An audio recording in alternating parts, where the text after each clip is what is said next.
नमः समय साराय स्वानुभूत्या चकास्ते चित्स्वभावाय भावाय सर्वभावान्तरक्षिदे वन्दितु सर्वसिद्धे धुवमचल्मडोवमं गतिं पत्ते ऊक्षामि समय पाहुड नमो सुध केवली भड़िदम। समय सार जी ग्रंथादिराज निर्जराधिकार अब समापन की ओर है। सप्त भयों की और 8 अंग की चर्चा होने के बाद अब अमृतचंद आचार्य देव श्लोक लिखते हैं, समापन करते हैं, उपसंहार करते हैं। श्लोक नंबर है 162, पेज नंबर 365। अब निर्जरा के यथार्थ स्वरूप को जानने वाले और कर्मों के नवीन बंध को रोककर निर्जरा करने वाले सम्यक दृष्टि की महिमा करके निर्जरा अधिकार पूर्ण करते हैं। किसकी महिमा कर रहे हैं? सम्यक दृष्टि की। देखो अब बैक से चलना। सबसे लास्ट सेंटेंस है सम्यक दृष्टि की महिमा करते हैं, है ना। महिमा सम्यक दृष्टि की क्यों है? कि उसकी श्रद्धा में ज्ञायक की महिमा है। जिसके ज्ञान में ज्ञायक की महिमा है वो महिमा बनता है, और जिसके ज्ञान में संयोग शरीर कर्म कषाय हैं वो महिमा बंद नहीं होता। आचार्य भगवान की भाषा में बोलो, वो कायर है, जड़ पर झुक झुक जाता है, वो कायर है, वो नपुंसक है, पशु है, मूढ़ है, ऐसे शब्द दिए आचार्य देव ने। महिमावंत कौन है? पंडित साहब का स्लोगन है, धन्य है वे जिनके ज्ञान में आत्मा है। आत्मा में तो ज्ञान, सभी के आत्मा में ज्ञान है, पर धन्य है वे जिनके ज्ञान में आत्मा है। सम्यक दृष्टि की महिमा कार्य से, कारण से शुद्धात्मा की महिमा। अभी देखो, उस सम्यक दृष्टि के ज्ञान श्रद्धान में ज्ञायक की महिमा, एक ही काम हुआ, ज्ञायक की महिमा। ठीक है। अब ज्ञायक की महिमा होने से क्या हुआ? उसने निर्जरा का यथार्थ स्वरूप जाना, सातों तत्वों का यथार्थ स्वरूप जाना। समझ आ गई बात? अच्छा, अपने को ज्ञायक जाना कि सात तत्व को जाना? अपने को ज्ञायक जाना। ठीक है। और भेद से कहेंगे तो सात तत्वों को जाना। और उसने कर्मों का बंधन किया कि कर्मों को रोका? थोड़ा बंद हुआ कि बहुत निर्जरा हुई? सम्यक दृष्टि ने क्या किया? कर्मों को बांधा कि रोका? समझ आई बात? एक ही सेंटेंस में देखो कितने नए लग गए। ये कहना है अब सम्यक दृष्टि की, यहाँ पर कह रहे हैं कि अब निर्जरा के यथार्थ स्वरूप को जानने वाले हैं और कर्मों के नवीन बंध को रोक कर, कर्मों को रोका और निर्जरा की, निर्जरा करने वाले सम्यक दृष्टि की महिमा करते हैं। सम्यक दृष्टि की महिमा कब होगी? जिसके ज्ञान श्रद्धान आचरण में आत्मा, बस इतना ही काम किया। कर्म अपने आप रुके, निर्जरा स्वयं से हुई, सात तत्वों का यथावत निर्णय अनुभव हुआ, है ना। ऐसा ये उत्थानी का श्लोकार्थ। इस प्रकार नवीन बंध को रोकता हुआ और स्वयं अपने 8 अंगों से युक्त होने के कारण, नवीन बंध को रोकता हुआ देखो अभी भी यहाँ नयों की भाषा में बात हो आ रही है। नवीन कर्मों को रोकता हुआ, कौन से नए की बात है ये? नवीन कर्मों को रोकता हुआ, बोलो। से बहुत बढ़िया। असद्भूत तो है ही। कौन सा असद्भूत है? उपचरित अनुपचरित? अनुपचरित। क्यों है अनुपचरित? अनुपचरित क्यों है? एक क्षेत्रावगा संबंध है, शरीर से भी भिन्न पर पदार्थ में पहला न पत्नी दुकान मकान बच्चे, और जिनके साथ एक क्षेत्रावगा संबंध से शरीर और कर्मों का कर्ता भोक्ता कहना, जानने वाला कहना, ये दूसरे नंबर का नहीं। अनुपचरित असद्भूत व्यवहार ने, अनुपचरित असद्भूत व्यवहार ने से कह रहे हैं जीव तो क्या है, उसने अपने को क्या जाना? अकर्ता है ना। नवीन बंध को रोकता हुआ और स्वयं अपने 8 अंगों से युक्त होने के कारण, देखो वहां पर कारण से बात की, टंकोत्कीर्ण एक व्यायक भाव महता के कारण, ये कारण, और इसके फल में क्या प्रकट हुआ? 8 अंग से युक्त हुआ। तो 8 अंग से युक्त कार्य हो गया। अब यहाँ कार्य से बात कर रहे हैं, वो कैसा है? 8 अंगों से युक्त है, जिसकी परिणति में 8 अंग है। निश्चय 8 अंग, व्यवहार 8 अंग, ऐसे 8 अंग से युक्त होने के कारण निर्जरा हो रही है। निर्जरा प्रकट करने से पूर्वबद्ध कर्मों का नाश करता हुआ सम्यक दृष्टि जीव, अब देखो 8 अंगों से युक्त होता हुआ ये भाव निर्जरा है। क्या बोला? 8 अंगों से युक्त होना, निश्चय 8 अंग और व्यवहार 8 अंग। तो जो निश्चय 8 अंग है ये भाव निर्जरा है, और इस भाव निर्जरा के कारण द्रव्य निर्जरा हो रही। कौन बताएगा भाव निर्जरा क्या है और द्रव्य निर्जरा क्या है? बोलो।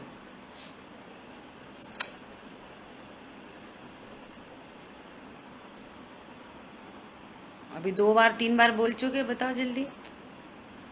भाव निर्जरा क्या है?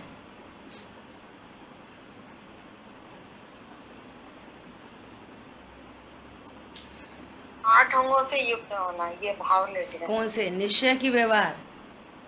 निश्चय। निश्चय 8 अंग से युक्त है। टैली मिलान करा करो।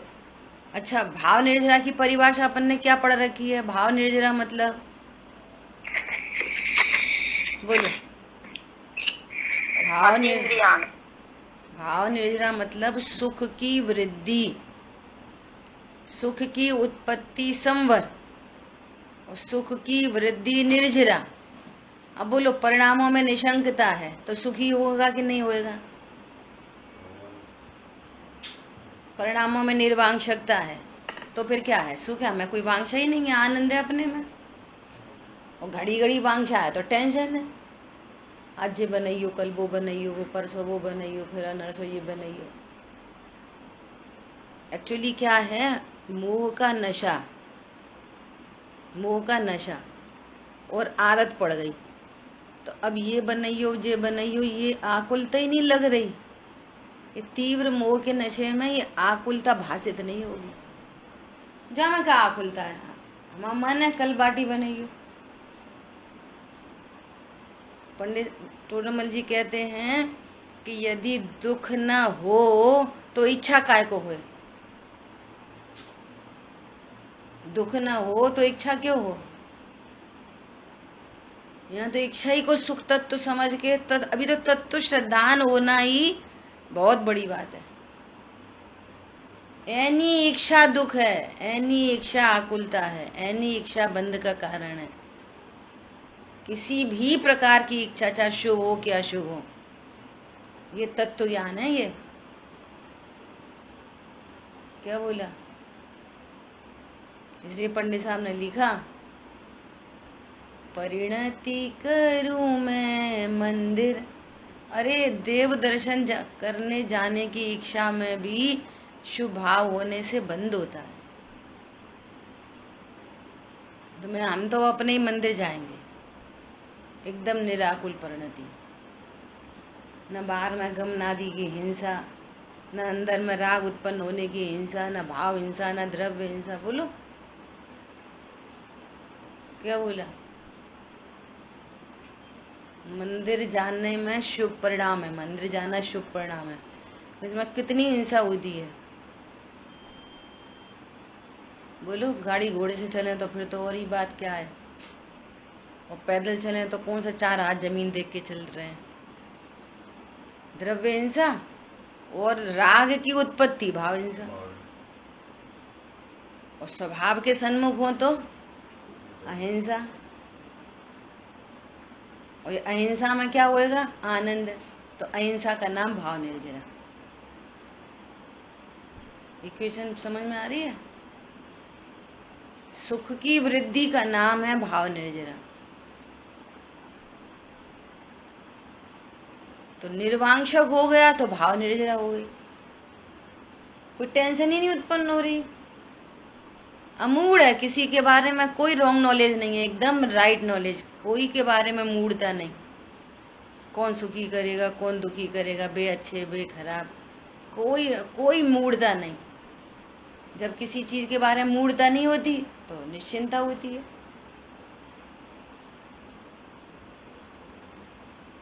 घटा लो 8 अंग। किसी के प्रति द्वेष नहीं है, सबके प्रति वात्सल्य, निरपेक्ष राग, निरपेक्ष एकदम सहज वात्सल्य, तो टेंशन ही नहीं है। ऐसा आपको रिलेट करना पड़ेगा कि 8 अंग युक्त होने से निर्जरा कैसे होती है। स्वयं के ज्ञान में गायक की प्रभावना चल रही है, तो अब कोई राग आदि भाव उत्पन्न नहीं हो रहे, तो निर्जरा हो रही है, भाव निर्जरा। समझ आ गई बात? और जो व्यवहार 8 अंग है वे शुभ भाव रूप होने से वे पुण्य बंध के कारण है। क्या बोला? निश्चय 8 अंग स्वभाव की सन्मुखता रूप होने से, वीतराग रूप होने से भाव निर्जरा है, उससे द्रव्य निर्जरा चल रही है। और जो व्यवहार 8 अंग है वे शुभ भाव रूप है, उनसे अप्रत्याख्यान संबंधी अल्प बंध हो रहा है,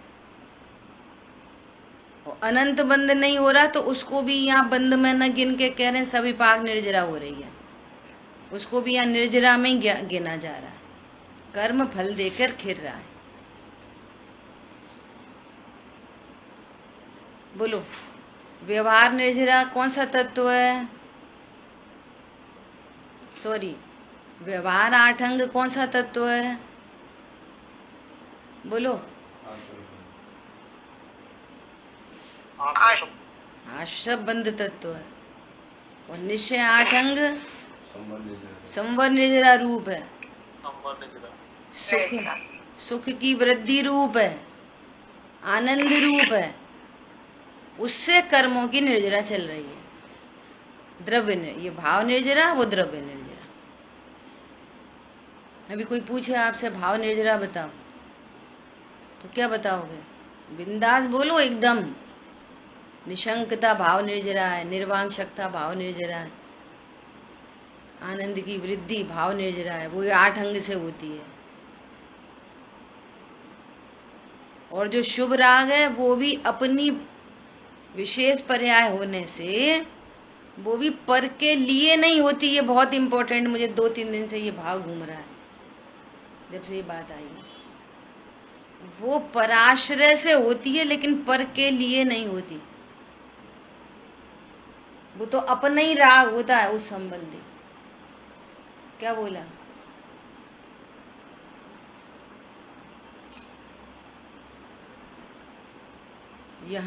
यहाँ राग की उत्पत्ति होती है।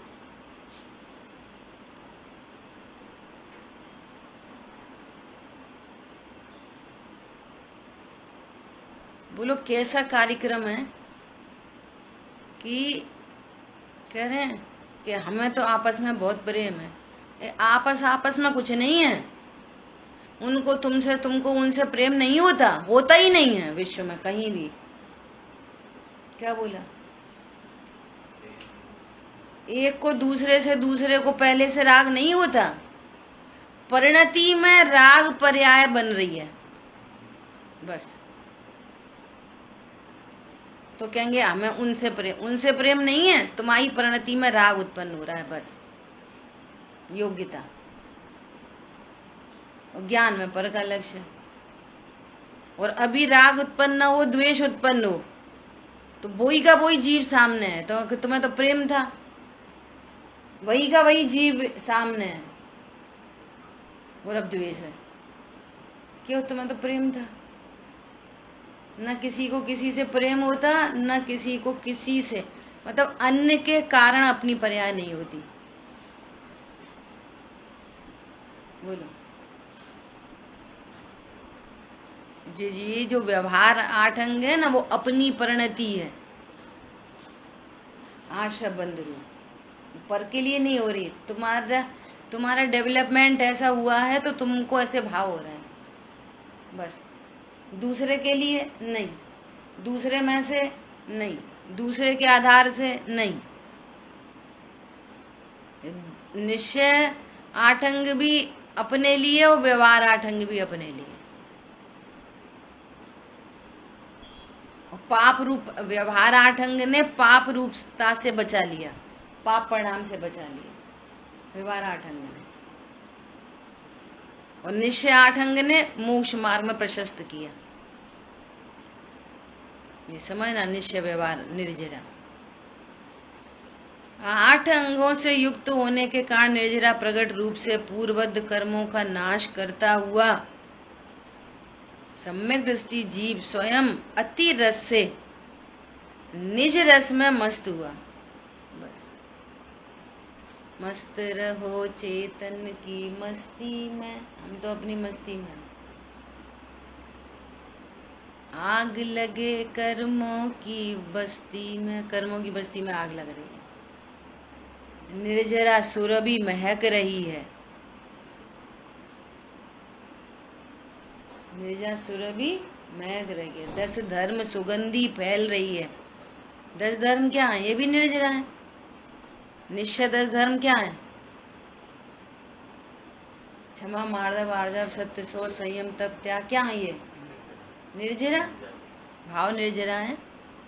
निश्चय 10 लक्षण जो धर्म है वे सब भाव निर्जरा ही है। इनसे कर्मों की निर्जरा होती है, अपनी परिणति में आनंद होता है, क्रोध उत्पन्न ही नहीं हुआ, क्षमा रही, कितनी शांति है।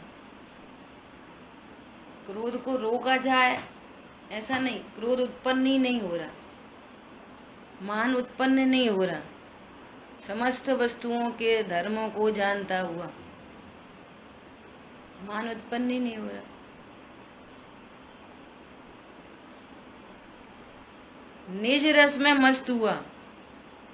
अब निज रस में कारण से बोले तो ज्ञायक हूं ऐसा ज्ञान श्रद्धा, और कार्य से बोले तो जितना आनंद प्रकट हुआ चारित्र की पूर्णति में, जितनी वीतरागता हुई उतना आनंद है, उतनी मस्ती है।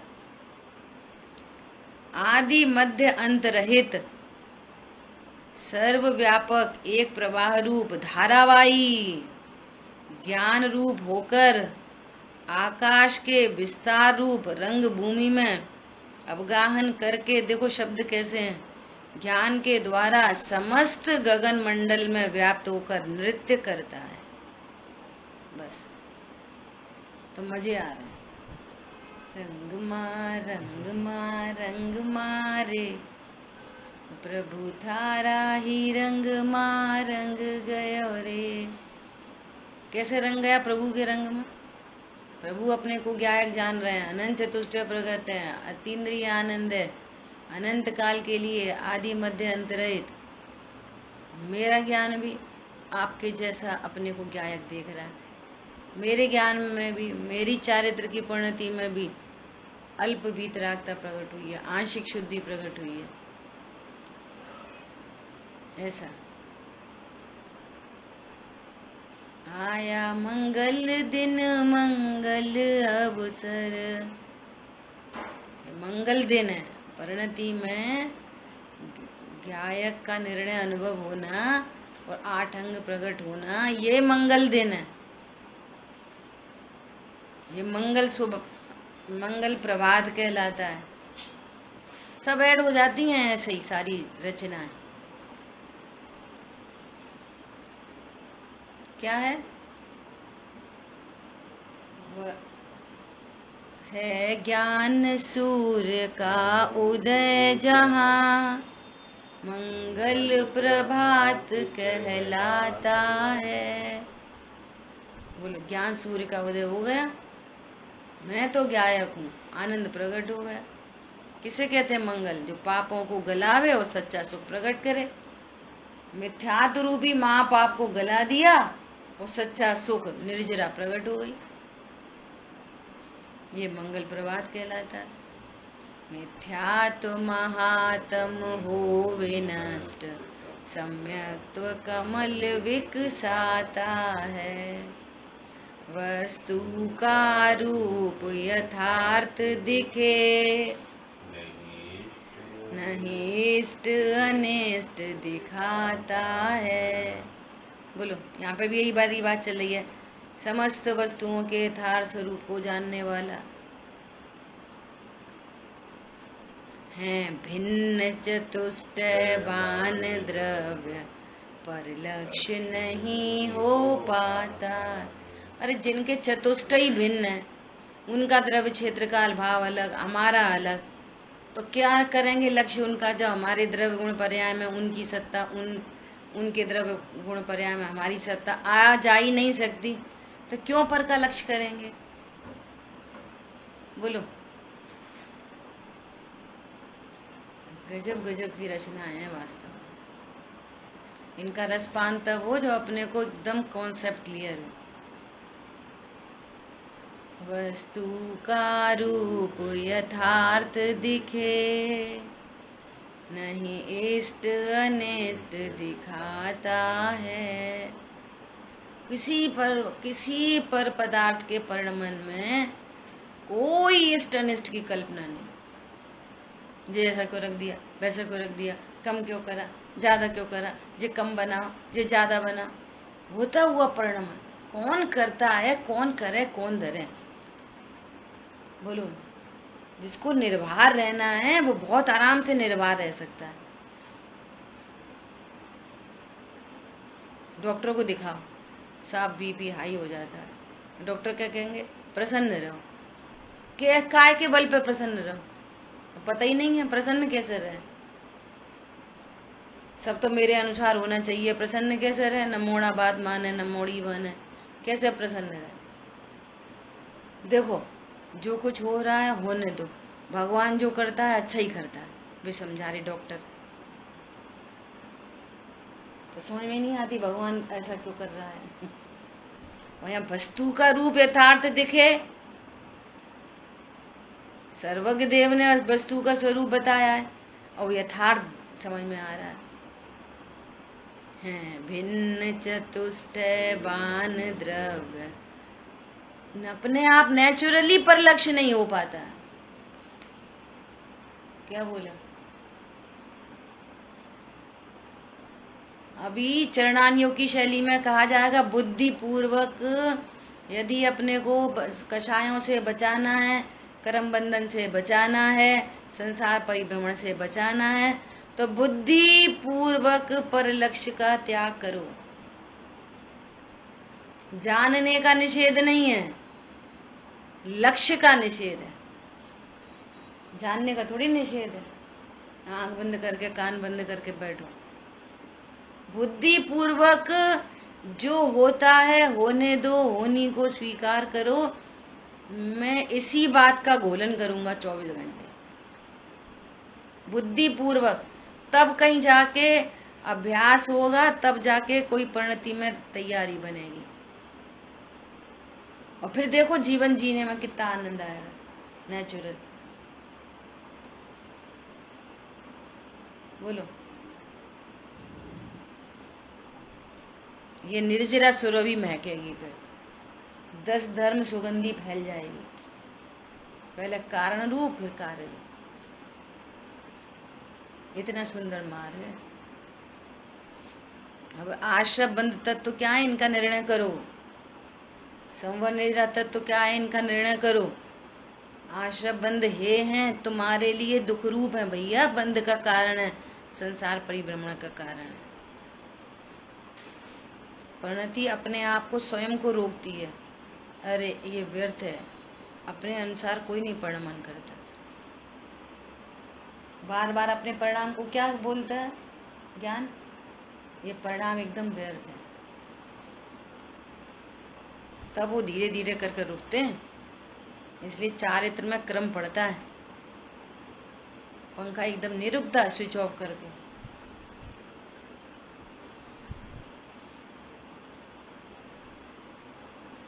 ठीक है, देखो भावार्थ। सम्यक दृष्टि को शंकाधिकृत नवीन बंध तो होता नहीं, और स्वयं अष्टांग युक्त होने से निर्जरा का उदय होने के कारण उसके पूर्व के बंधन का नाश होता है। कुल मिला के ये बात है, जो वर्तमान में हैप्पी है वो भविष्य में हैप्पी है, जो वर्तमान में आकुलित है वो भविष्य में भी आकुलित है, नियम से। अब जो हैप्पी परद्रव्य के आश्रय से है वो मिथ्यात्व का महापाप कर रहा है। जो स्वभाव के आश्रय से आनंदित है वो अल्पकाल में निर्जरा को प्राप्त करके भगवान बन जाएगा।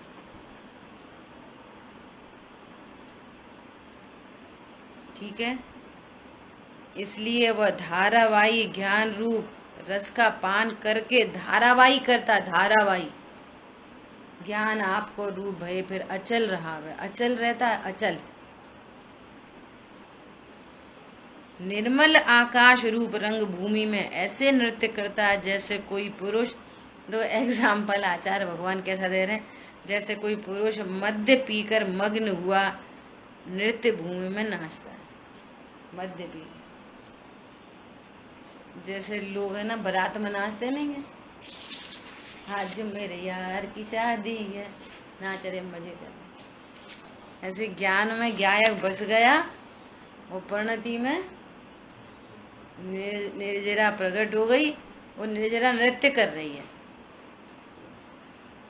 मेरो तो एक गायक भाव दूसरो न कोई, बस मस्त रहो चेतन की मस्ती में, आग नहीं लगती अपनी बस्ती में। जैसे मस्ती करनी है ऐसे मस्ती करो, अपने में ही मस्त रहो बस। देखो मुनिराज कैसे प्रचुर वीतरागता होने पर कैसी मस्ती है मुनिराज को। कोई आया और बैठ गया, ऐसे करके देखना। ऐसा कोई आया और बैठ गया, हाथ जोड़ के, हे प्रभु हमें कुछ समाधान दो।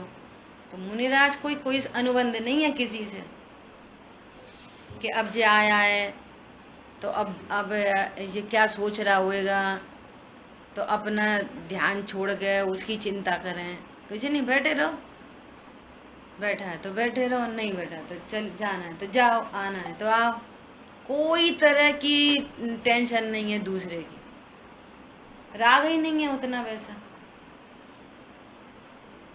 अब मान लिया ध्यान से बाहर भी आए, है ना, अपनी सामायिक से बाहर आए तो राग उत्पन्न हुआ तो कुछ संबोधन करेंगे, नहीं हुआ तो नहीं करेंगे। मौन रहेंगे तो मौन रहेंगे, बोलेंगे तो बोलेंगे, नहीं बोलेंगे तो नहीं बोलेंगे। अब अपने लिए करके देखना है ऐसा। अपन स्वयं सामायिक के लिए बैठे, ठीक है, और डोरबेल बजी तो क्या होएगा, कोई आया, और कोई आया और उसकी आवाज सुनाई दे गई कि फलाना व्यक्ति आया। बोलो अब क्या होएगा। अब आपको आपकी माला आधी फेरी और आधी और फेरनी है अभी, तो आधी कैसे फिरेगी। अब माला फिरेगी कि जो बैठा है, जो जिससे आपको राग है कि द्वेष है, कि वो फिरेगा। बोलो निश्चिंतता से सामायिक हो पाएगी। ये देखो, ये परिणति में राग की सत्ता और उनकी परिणति में कैसी वीतरागता की सत्ता। नहीं, कोई आए तो सामायिक हो सकती है और पता चल जाए कि कौन आया है। उन्हें कुछ नहीं, अपनी के क्यों दे बताने वाली बात, अपनी मस्ती में इतने मस्त रहते हैं, पर से इतना निरपेक्षता है, पर के प्रति कोई अनुबंध नहीं है उनको। इतने बजे प्रवचन होंगे, इतने बजे प्रवचन होंगे, नेचुरल कंडीशन है, एकदम नेचुरल, आर्टिफिशियल नहीं है। सहज भाव उत्पन्न होगा, सामने वाले की योग्यता होगी, ऐसा निमित्त नैमित्तिक संबंध घटित हो जाएगा। फिर से वापस यहाँ परिणति में राग होए तो उसकी योग्यता के कारण यहाँ पे नहीं, काम कुछ नहीं होएगा। ये कंडीशन दो एक साथ बन जाएंगी, उसकी योग्यता और इनका राग। ऐसा नहीं है कि पर की योग्यता के कारण इनको राग उत्पन्न होना ही पड़ेगा। क्या बोला? निमित्त नैमित्तिक संबंध ऐसा नहीं होता कि दूसरे के कारण हमारी परिणति में राग द्वेष उत्पन्न हो रहा है। वो ऐसा संबंध घटित होता है समकाल में, भव्य जीवों की योग्यता और उनका राग। उनका राग उनके लिए है, भव्य जीवों के लिए नहीं है। उपचारित कथन में ऐसा कहा जाता है, किसी जीव का राग उसी का ही है, उसी के लिए ही है, उसी के आधार से उसी को बंद करेगा, पाप बंद होएगा, पुण्य बंद होएगा, जो होना है सो उसको ही होएगा, उस राग से। दूसरे में कुछ नहीं होगा। समझ में आ रही है बात? ऐसा है निमित्त नैमित्तिक संबंध। कल आई थी चर्चा द्रव्य संग्रह में। ज्ञानावरणी कर्म ज्ञान को रोकता है, तो वो कह रहे हैं एक तत्व या एक द्रव्य दूसरे द्रव्य को हानि पहुंचाए, ऐसा तीन काल में नहीं होता। और मेरी पर्याय किसी अन्य के द्वारा हानि महसूस करे, ऐसा नहीं होता। वो लोग क्या पढ़ते हैं, ज्ञानावरणी कर्म का जितना उदय है उतना हमारा ज्ञान प्रकट नहीं है, और जितना क्षयोपशम है उतना प्रकट है। तो ज्ञानावरणी कर्म की मेहरबानी से हमारा ज्ञान प्रकट हो रहा है। क्या बोला? इतना स्पष्ट, एक तत्व दूसरे तत्व को स्पर्श नहीं करता, तत्व नहीं स्पर्श करता, एक पर्याय दूसरी पर्याय को स्पर्श नहीं करती, तो दूसरे ज्ञानावरणी कर्म मेरे ज्ञान को रोक लेगा। बोलो, एक तरफ तो कह रहे हैं कि दो द्रव्यों में अत्यंत अभाव है, और एक तरफ कह रहे हैं कि चारित्र मोहिनी कर्म के उदय से हमारी पर्याय हो गई, हमें क्रोध आ गया। ज्ञानावरणी कर्म के तीव्र उदय से ज्ञान ढक गया। बोलो, समझ में आ रही है भैया सबको?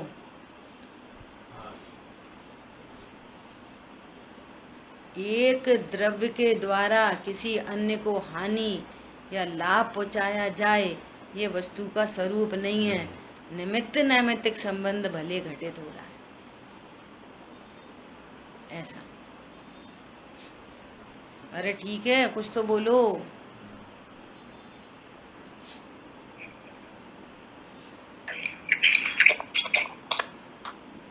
अरे यहाँ पे टेक्नोलॉजी कैसे हुई? तो जब हम पूछेंगे तब बोलेंगे।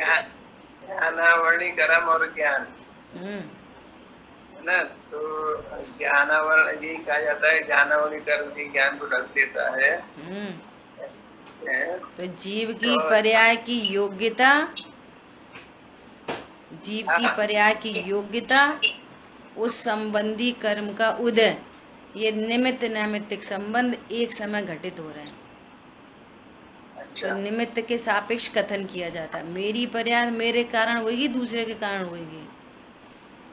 हाँ सही बात। ऐसा, इस बात की स्वीकृति। ठीक है। अच्छा दोनों हम कहा है। हाँ, दो ट्रेन पैरेलल चल रही हैं, हाँ दो ट्रेन पैरेलल चल रही हैं, बस इसका उस पे आरोप, उसका इस पे आरोप, हाँ, ठीक है, ओके। बस। जैसे एक दृष्टांत दिया ना कि मिस्टर ए और मिस्टर बी एक साथ घर से निकलते हैं वापस जाने। अब ये एकदम एक काल प्रत्याशक्ति है, एक समय दोनों निकलते हैं। यदि एक को कोई देख ले तो ये पक्का उसको निर्णय है कि वो भी निकला होगा, और उस बी को देख ले तो ए निकला होगा, पक्का निकला होगा। परंतु ए बी को नहीं निकालता और बी ए को नहीं निकालता घर से बाहर। दोनों अपने अपने घर से निकलते हैं सेम टाइम पे। ए को देख लिया तो समझ लो बी है वहां पे, बी को देख लिया तो समझ लो ए है वहां पे। ऐसे ज्ञान की हीनता देख ली पर्याय में तो समझना यहाँ पे ज्ञानावणी कर्म का उदय है। ज्ञान की तीव्रता देख ली तो समझना ज्ञानावणी कर्म का क्षयोपशम है। लेकिन ज्ञान आत्मा की पर्याय है और ज्ञानावणी कर्म कर्म की कर्मण वर्गणा की पर्याय है। ऐसे निमित्त नैमित्तिक संबंध घटित हो रहे हैं, परंतु ज्ञानावणी कर्म ज्ञान पर्याय में कुछ नहीं करता और ज्ञान की पर्याय ज्ञानावणी कर्म में कुछ नहीं करती। ये स्वरूप है। Okay okay. तो कल आपका जो प्रश्न आया ना, वो प्रश्न क्या था? वो कह रहे हैं कि गे ज्ञायक संबंध को भी मानना क्या है, कुछ शब्द है वो अशुद्धता है। गे ज्ञायक संबंध भी अशुद्धता है। अभी सुनना, अभी ये शब्द चल रहे हैं तो मैं कौन हूं? मैं कौन हूं? मैं बोल रहा हूं कि इन शब्दों को जान रहा हूं? बोलो, मैं बोल रहा हूं कि शब्दों को जान रहा हूं? बोलते चलो। जान रहा हूँ। जान रहा हूं। किसको जान रहा हूं? शब्दों को। ठीक है। अब ये शब्द मेरे ज्ञान में झलक रहे हैं, शब्द ज्ञान में झलक रहे हैं ना, ज्ञान पर्याय में। तो मैं शब्दों को जान रहा हूं कि अपनी ही ज्ञान पर्याय को जान रहा हूं? अपनी पर्याय में बनने वाले शब्दाकार। बेसिकली अपने ज्ञान को ही जान रहे हैं। बेसिकली अपने ज्ञान को जान रहे हैं, है ना। तो शब्दाकार को जान रहा हूं कि परद्रव्य शब्द को जान रहा हूं कि शब्दाकार को, है ना। अब शब्द भी आकार में क्या चीज है? ज्ञान। ज्ञान ही ज्ञान है। अब तो सुनना, अब जब वहां ज्ञान ही ज्ञान है तो मैं शब्दाकार को जान रहा हूँ, गे को जान रहा हूँ कि गेयाकार को जान रहा हूँ कि ज्ञानाकार को जान रहा हूँ कि भैया मैं तो ज्ञायक हूँ बस। अब ज्ञायक में गे ज्ञायक संबंध को भी ऐड करना अशुद्धता है, ये कह रहे हैं। बस हम तो ज्ञायक हैं, अब इन्हें जान रहे, उन्हें जान रहे, कम जान रहे, ज्यादा जान रहे, स्व को जान रहे कि पर को जान रहे, कुछ नहीं, हम तो ज्ञायक हैं। तो ज्ञान के ज्ञायक हैं, शब्द के ज्ञायक हैं, बोलने के भाव के ज्ञायक हैं कि ज्ञान के ज्ञायक हैं कि बस ज्ञायक हैं। अब एनी कनेक्शन लगाओगे ना तो राग ही उत्पन्न होएगा। तुम गे का भी संबंध खड़ा करोगे, कर्ता धर्ता का तो कोई संबंध है ही नहीं, लेकिन गे ज्ञायक संबंध भी बिठाओगे ना तो भी तुम्हें राग उत्पन्न होएगा। ये गे अच्छा, ये गे बुरा, इसको हटाओ, इसको मिलाओ। हम तो ज्ञायक हैं, चाहे कोई झलके हमारे ज्ञान में, हम तो बस ज्ञायक हैं। और जब अकेले ज्ञायक का लक्ष्य पक्ष जब ज्ञायक का होगा, ज्ञायक है सदा ही है, ना जो होता है ना जिसमें कुछ भी होता है, कोई झलको मेरे में कुछ नहीं होता, नास्ति सर्वोपि संबंध, गे ज्ञायक संबंध भी नहीं है, बस मैं तो ज्ञायक हूं। इससे निर्विकल्पता होती है। वो गे ज्ञायक संबंध लगाओगे तो भी राग की उत्पत्ति होगी, इसलिए उसको अशुद्धता कहा।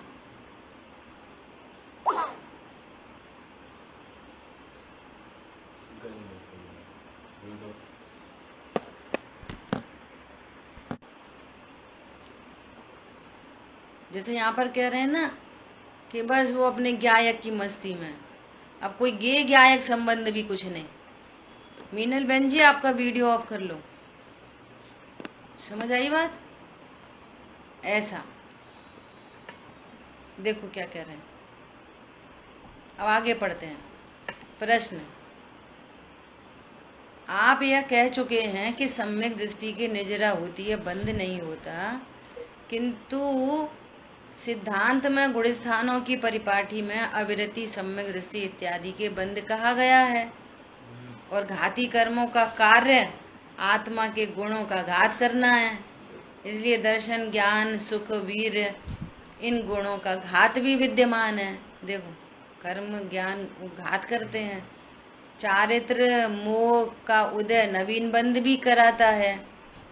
यदि मोह के उदय में भी बंध न माना जाए तो यह क्यों न मान लिया जाए कि मिथ्या दृष्टि के मिथ्यात्व अनंतानुबंधी का उदय होने पर भी बंध नहीं होता।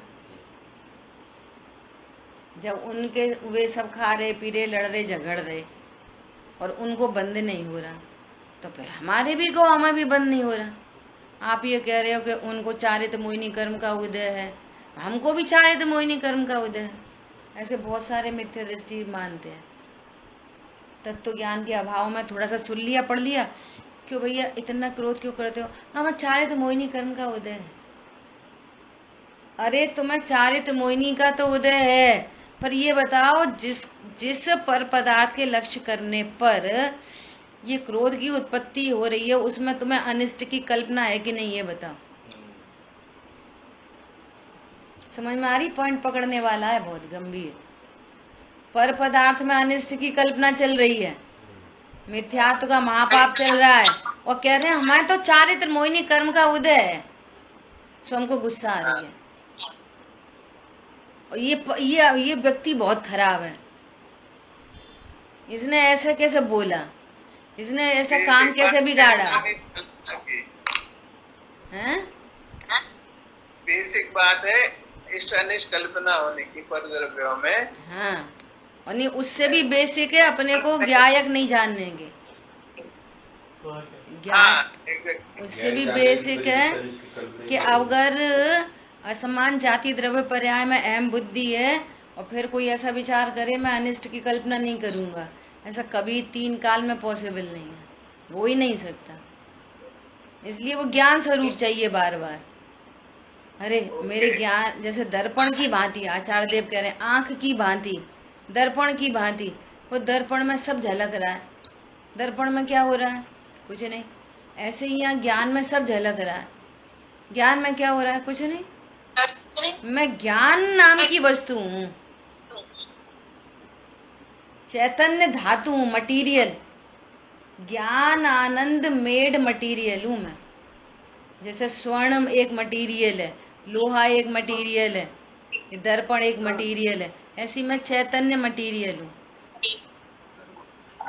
समझ आ गई बात? जो क्या करता है बस जानता है, बस वेद से कहोगे तो जानता है, बस बात खत्म। ये जब बात ख्याल में आएगी, अब पर पदार्थों में इष्ट अनिष्ट की कल्पना उत्पन्न नहीं होगी। चरणान्यों की शैली हम बोलेंगे भैया इष्ट अनिष्ट न कोई जग में मात्र ज्ञान के गे हो, तुम इष्ट अनिष्ट कल्पना को मिटाओ। मिटाओ कैसे मिटाओ? स्वरूप को जानो, मिटती है ऐसा। ये तो मैं जरा से चूहा निकल गया तो डर गए ना, हम क्या डर गए, वो तो मैं भय प्रकृति का उदय था। चूहा मेरा बिगाड़ देगा, मैं शरीर हूं, मेरा कुछ नाश कर देगा, तो ये भय उत्पन्न हो रहा है। वो कह रहा भय प्रकृति का उदय, तो भय प्रकृति का उदय तो सचमुच में मिथ्या दृष्टि को भी है, पर तेरे को तो अज्ञान वो बैठा है। अब देखो उत्तर में कह रहे हैं बंध के होने में मुख्य कारण मिथ्यात्व अनंतानुबंधी का उदय ही है, और सम्यक दृष्टि के तो उसका उदय का अभाव है। तुमको देख रहे भी लड़ रहे भी झगड़ रहे, चारित्र मोह है उनको, अरे चारित्र मोह तो है उनको, लेकिन उनके ज्ञान में ज्ञायक है, श्रद्धा में ज्ञायक है, उनके चारित्र में आनंद है। तेरे को 24 घंटे आँख खुलता है, 24 घंटे पर का ही लक्ष्य है व्यवहार का लक्ष्य अनादि से, नहीं स्वभाव का है व्यवहार का पक्ष अनादि से, नहीं स्वभाव का लक्ष्य अनादि से। स्वभाव के लक्ष्य में भी तो नहीं आया अभी, तो पक्ष में भी नहीं आया, ऐसा। चारित्र मोह के उदय से यद्यपि सुख गुण का घात होता है, अब ये दो निमित्त की तरफ से कथन है, तथा मिथ्यात्व अनंतानुबंधी के अतिरिक्त और उसके साथ रहने वाली अन्य प्रकृतियों के अतिरिक्त शेष घाती कर्मों की प्रकृति का अल्प स्थिति अनुभाग बंद हो बाला बंद तथा शेष अघाती प्रकृतियों का बंद होता है। अब देखो कैसा कार्यक्रम है कि जैसे अघाती कर्म की प्रकृति पाप रूप प्रकृति है ना, 4 प्रकार की, क्या क्या है वो? नीम, कांजीर, विष और हलाल। तो सम्यक दृष्टि जीवों को कितना पाप का परिणाम हो जाए तो भी उनको विष और हलाल जैसा बंध नहीं होता, उनका बंध मिट गया है उनको। विष और हलाल वाल ये जो कर्ण लब्धि में जीव चढ़ता है ना, प्रायोग लब्धि में इतने बड़े बड़े काम हो जाते कर्मों के, पुण्य प्रकृतियों का अनुभाग बढ़ने लग जाता है और पाप प्रकृतियों का अनुभाग हीन होने लग जाता है। और पाप प्रकृतियों में जो विष और हलाल संबंधी हैं उनकी स्थिति अनुभाग हीन होता जा, उनके तो बंद ही नहीं होता, उनका तो बंद ही नहीं होता उन प्रकृतियों का। तो थोड़ा होगा नीम और कांजीर वाला, बोलो। और घाती कर्मों में लता, दारू, अस्थि और शैल, ऐसे 4 तरह से घटित करा। एक तो शैल एकदम सर्वघाती शैल, और फिर अस्थि, फिर लता, फिर दारू। ऐसे कोई बेल है ना, लता, उससे मारो। लता है ना, लता क्या बोलते हैं उसको, स्क्रीपर्स, उससे मारो किसी को, लता से मारो, और किसी को डंडा से मारो, और किसी को अस्थि से मारो, किसी को शैल पत्थर से मारो, है ना। ऐसे बढ़ता ये घाती कर्मों को इस तरह से घटित करके बताया भाव बताने के लिए। तो इनकी स्थिति अनुभाग हीन होने लग जाते हैं। तुम क्या समझ रहे हो क्या प्रकृतियों का बंद होता है उनको? यहाँ तो सबरे हो रहे, अस्थि, शैल और हलाल जहर। पंडित साहब ने नहीं लिखा, पूजा का किया विसर्जन, पाप भाव में पहुंच गया। और पाप भाव कैसा है? हलाल जहर। और शुभ भाव कैसा है? तज नीम, हलाल जहर पिया। शुभ भाव में कैसा बंद हो रहा है? नीम। शुभ भाव भी नीम है। अमृत तो शुद्धात्मा का आश्रय है। ऐसे पूरा करणान योग में सब लिखा है ऐसा। हमें कॉपी उठाना है 1 मिनट। ये इसमें आया कि क्या बोलते हैं,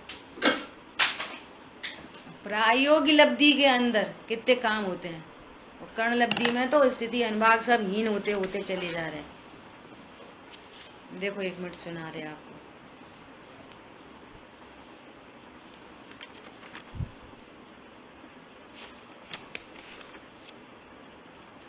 देखो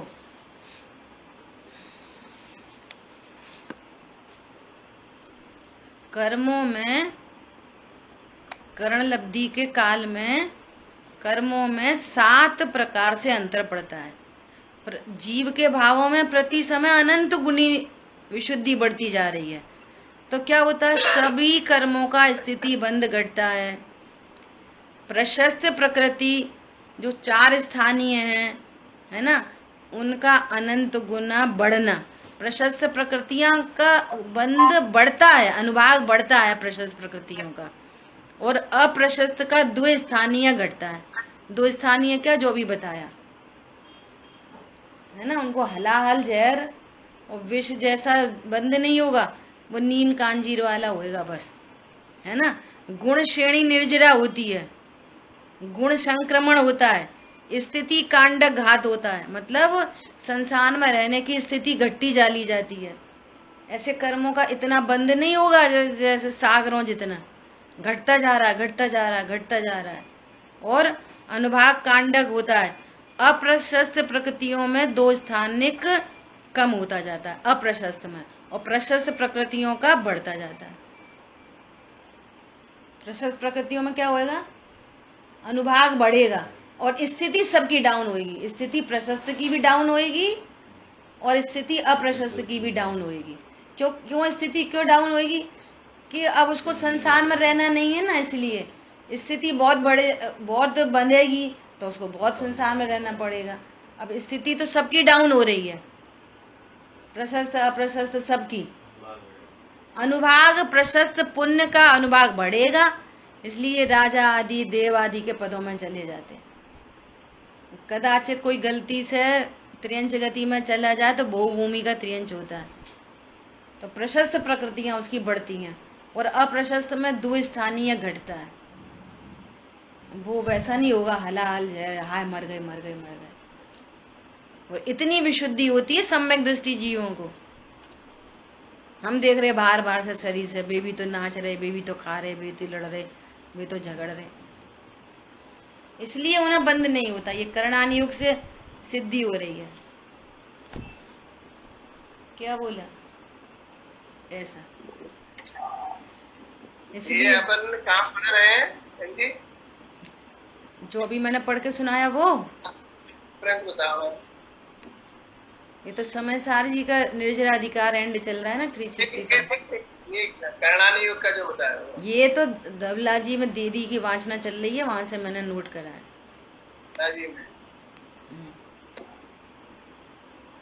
धवला जी पुस्तक की जो वाचना चल रही है उसमें से नोट किया। ठीक है, अभी देखो क्या बोल रहे हैं। अनंत संसार का कारण जो मिथ्यात्व अनंतानुबंधी ही है, उसका अभाव हो जाने पर फिर उसका बंध नहीं होता। और जहाँ आत्मा ज्ञानी हुआ वह अन्य बंध की गणना कौन करता है। वृक्ष की जड़ कट जाने पर फिर हरे पत्ते रहने की अवधि कितनी होती है, बोलो। पंखा स्विच ऑफ करने के बाद कितनी देर पंखा चलता है, कितना जमीन आसमान का अंतर है। अनादिकाल से स्विच ऑन है, चल ही रहा चल ही रहा चल ही रहा चल ही रहा चल ही रहा चल ही रहा। ओहो, अनादिकाल से पंखा चल रहा था, आज स्विच ऑन कर दिया, अब कितनी देर रुकेगा। इतना ह्यूज डिफरेंस है सम्यक दृष्टि और मिथ्या दृष्टि में। कितनी देर चलेगा पंखा, वृक्ष की जड़ काट दी, कितनी देर हरा भरा रहेगा, कितने फल देगा वो, बोलो। ऐसा है तत्व ज्ञान, कितनी बड़ी बात है। बोलते बोलते कैसा लग रहा है, बोलो, रोमांच आता है। इसलिए इस अध्यात्म शास्त्र में सामान्यतः ज्ञानी अज्ञानी होने के संबंध में प्रधान कथन है। ज्ञानी होने के बाद जो कुछ कर्म रहे हों वे सहज ही मिटते जाएंगे। आपको कॉन्फिडेंस दिला रहे हैं, तुम टेंशन नहीं पालो, तुम तो ज्ञायक का निर्णय अनुभव करो। निम्नलिखित दृष्टांत के अनुसार ज्ञानी के संबंध में समझ लेना चाहिए। कोई पुरुष दरिद्रता के कारण एक झोंपड़े में रहता था। अब एग्जाम्पल दिया है, फिर भाग्योदय से उसे धन धान्य रूप बड़े महल की प्राप्ति हो गई। अब महल में बहुत दिनों का कचरा भरा है, तो धीरे धीरे साफ करता जाएगा। बस महल में तो आ गया ना, लेकिन अभी भी कचरा है। दृष्टांत में ये कहना चाह रहे कि अपने ज्ञान महल में तो आ गया ना, अभी भी घाती कर्मों के कचरा पड़ा है, धीरे धीरे साफ कर लेगा, हो जाएगा पूरा साफ। ऐसा बता रहे है ना। जब सारा कचरा साफ हो जाएगा और महल उज्जवल हो जाएगा तब वो परमानंद को भोगेगा। इसी प्रकार ज्ञानी के संबंध में समझना चाहिए। कुल मिला के ये वाली बात है कि अज्ञानी मिथ्यात्व के साथ होने के कारण पूजा हो, पाठ हो, दया हो, दान हो, एनीथिंग, संयम, बाहर में सब कुछ खो लिया। बंद ही बंद है, बंद ही बंद, बंद ही बंद, बंद ही बंद। चार गति खड़ी हैं, कहीं भी जाके डूब गिर जाएगा। ज्ञानी को ओहो, गायक की महिमा, आदि मध्य अंत में गायक ही गायक। अभी क्या शब्द आया था? जो सदा रहता है। एक शब्द आया क्या? धारावाही ज्ञान रूप, धारावाही ज्ञान रूप। उससे क्या होता है? लड़ाई हो रही, झगड़ा हो रहा, खा रहे, पी रहे, जो कुछ भी, वह निर्जर ही निर्जरा। क्या बोला? यहाँ पूजा पाठ, संयम, चाहे कुछ हो, मिथ्यात्व का अभाव है। अपने को गायक नहीं जाना, बंद ही बंद है। और अनादि से चल रहा है, पंखा चल ही रहा है, चल रहा है, चल रहा है, चल रहा है, चल रहा है, चल रहा है, चल रहा है। और इन्होंने स्वरूप जान लिया। अब धारावाही ज्ञान, अब कह रहे हैं ज्ञानी के भोग भी निर्जरा के कारण, लड़ाई निर्जरा के कारण, 56 भोग। कैसा भोजन करते हैं, कैसे कपड़े पहनते हैं, सोने के मुकुट, रत्नों के वो, और ऐसे सोने की ड्रेस और पहनाने की ड्रेस, तो भी निर्जरा। उनका युद्ध का मैदान और उनके विषय भोग सब निर्जरा के हेतु। अब सुनो ध्यान से, धारावाही ज्ञान है ना, गायक का भोग निर्जरा का हेतु है। खाना पीना, लड़ना झगड़ना निर्जरा का हेतु नहीं है। ये तो उपचार से उधर से कथन किया है। धारावाही ज्ञान हो गया ना, तो गायक का भोग निर्जरा का हेतु है। और यहाँ पर मैं शरीर हूँ, मैं शरीर हूँ, मैं गोरा हूँ, मैं काला हूँ, अब बड़ा हो गया, बीमार हो गया, अब ये हो गया, ये शरीर का भोग बंद का हेतु है। पूजा हो रही और शरीर का भोग है। भोग का है, किसका है तुमको? मैं गरीब हूँ, मैं अमीर हूँ, मैं संतरी हूँ, मैं मंत्री हूँ। भोग तो इसका चल रहा है, पूरे पर्व में यही भोग कर रहे। और लोग देख रहे हैं बहुत संयमी है। 2 लोगों के जोड़ा पर 10 दिन रहे हैं ये। भोग किसका है? हमने 2 ही लौंग खाई बस, बंद हो रहा है। संबंध किससे? गायक का भोग कि देह का भोग? पुरुष पने का भोग, स्त्री पने का भोग कि गायक का भोग? ज्ञान में क्या बसा है आपके? समझ आ गई बात? कल भैया बता रहे, जो सदा की अदा पर फिदा है वो खुदा है। क्या? सदा की अदा पर फिदा है वो खुदा है। सदा की अदा पर फिदा है वो खुदा है। समझ में आई? सदा है, वो पर्याय में भी खुदापना प्रकट हो गया, पर्याय भगवान बन गई। सदा की अदा पर फिदा हो गई पर्याय, वे पर्याय भी भगवान बन गई, वे खुदा बन गई। ऐसा। और जो उत्पन्न विनष्टि हुई पर्याय का लक्ष्य करे, मरे को देखे तो रो नहीं आएगा, वो क्या करेगा? अभी उत्पन्न हुई, मर गई। पहले हम माया से परिणाम रहते थे, पहले हम ऐसा खाते थे, पहले हम ऐसे थे, अब ऐसे हो गए। भैया मरते समय सब ध्यान रखियो, बचा लीजियो। भोगे जो भोग पहले, उनका न होवे सुमिरन। भोगे कभी थे ही नहीं। बोलो, कौन धर्मात्मा निकट होंगे जो चर्चा आपको सुनाएंगे?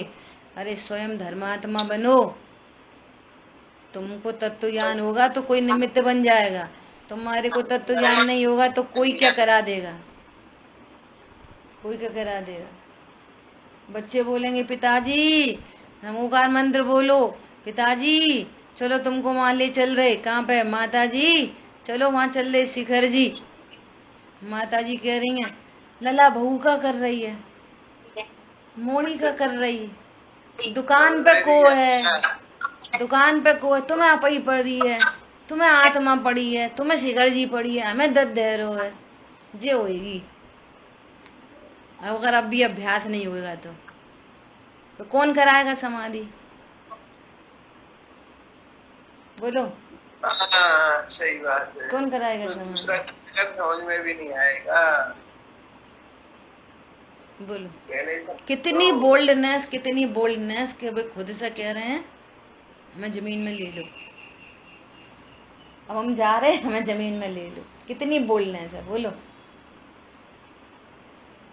मृत्यु का भय सबसे बड़ा भय होता है, उस भय को जीत लेना, उसका नाम समाधि है।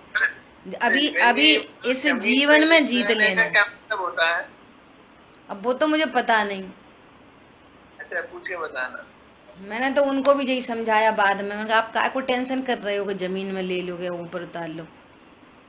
हाँ। ये भी टेंशन छोड़ दो, बिस्तर में मरेंगे इसका मतलब क्या, जमीन पे ले लो?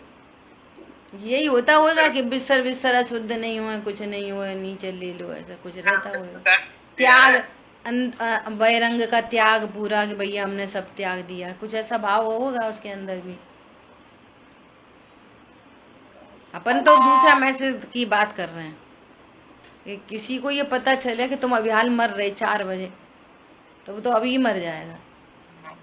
वो जो खुद से कह रहा है कि हम तो जा रहे, टाटा बाय बाय, कितनी निशंक परिणति होगी। हम तो ये कहना चाह रहे हैं, मजबूरी का नाम महात्मा गांधी नहीं भैया, अब तो मर नहीं है, अब तो मर नहीं है। मृत्यु महोत्सव है यहाँ तो। जैन शासन में मृत्यु को महोत्सव कहा है। कितनी खुशी की बात है कि आज त्योहार है, नए कपड़े पहनेंगे। वाह, बोलो, ऐसी बात है। ठीक है, आज त्योहार है, नए कपड़े पहने। वाह, हाँ, आनंद करो। हमारे पिताजी तो यही बोलते थे, बिटिया होंगे बाबू बहुत दुबले हो गए। अरे बिटिया, कपड़े पुराने हो गए, अब नए पहनेंगे। और अपन को कोई बोलते क्यों तुम बहुत मोटी हो गई, टेंशन में आ जाए। अरे बहुत दुबले दिख रहे हो, तो टेंशन में आ जाए। क्यों आता है टेंशन में? अपने को देह रूप अनुभव करने से। और जो अपने को ज्ञान रूप अनुभव करते हैं उनको देह की चिंता नहीं होती। श्रीमद राजचंद जी से कोई कहता कि साहब कैसे दुबले हो गए, तो वो कहते कि हमारे पास पानी तो एक ही है और बगीचे 2 हैं। तो आत्मा के बगीचे में ज्ञान जल डल रहा है, तो शरीर का बगीचा सूख रहा है। शरीर के बगीचे में पानी डालें तो वो हरा भरा हो जाएगा, तो जो हमारा आत्मा का बगीचा है वो सूख जाएगा। तो भैया हम दूसरे के बगीचे में क्या वो अपना ज्ञान जल बर्बाद करें? समझ आई बात? अब तुम्हारी चॉइस है, पानी एक ही है, बगीचा 2 है। तो पड़ोसी के बगीचे में ज्ञान बर्बाद करना है कि अपने बगीचे में पानी डालना है? किससे फायदा होएगा?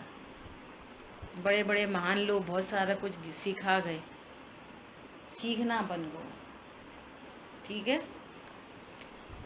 जिन वाणी के ज्ञान से सूझे लोकालोक, सो वाणी मस्तक नमो सदा दे तुम दो।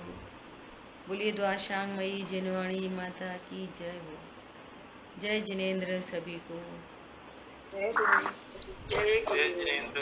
जय जिनेन्द्र।